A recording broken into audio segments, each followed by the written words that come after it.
reaction labiska aynu maanta reaction ka bixinaa waa labiskan ay inta badan dhalinta ku labisato ee maalmihii u dambeysay ama bilii u dambeysay ama sanadkan la soo dhaafay ay leertu aadka ugu labisato maanta reaction ka bixinaa labiskan bal ileeg reaction kan noqon doono waa Motinho oo ka hadlaya lifestyle-ka soo dhawaada waana barnaamij cusub oo soo kordhinay labiska horeeya ee soo qaadanayno ee aynu reaction ka bixinayna waa kan badanka ay dhalinyartu ku labisato design ahaan ma midabada ma labiska ma sida isku qaadanayaan dharku runtii horta labiskan waa labis dhalinyaro soo kale labiskan waa labis xaalado gooni ah aad u xidhan karto oo ma xidhan kartid goobo kale oo tusaalahaan kale uma xidhan kartid labiskan markaad interview shaqo kale leedahay ama manager isla kulmayso ama dad waaweyn la kulmayso waa labis loogu talagalay xaaladaha yar ee degan ee aanad qabanayn waxyaabaha badan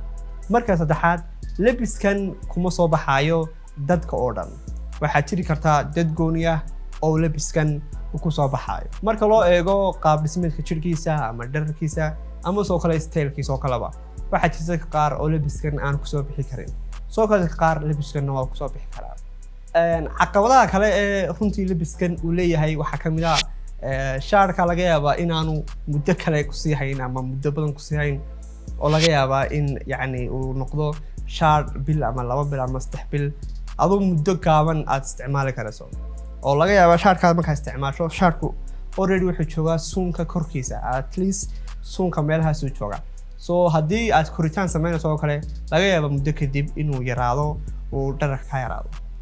isku soo wadibo reaction-keena markaynu halkan labis aan soo ururno runtii labiskan waa labis dhalinyaro oo badanka waliba dhalinyarta oo dhan wada xidhato laakiin waxaan ogaanaa dhalinyarta qaar ayaa xidhata sidoo kalena adiga ayaan ku weydiinayaa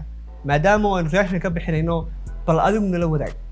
labiskan intee leeg ayaad ku qiimeyn lahayd sidoo kalena ma xidhan lahayd labiskan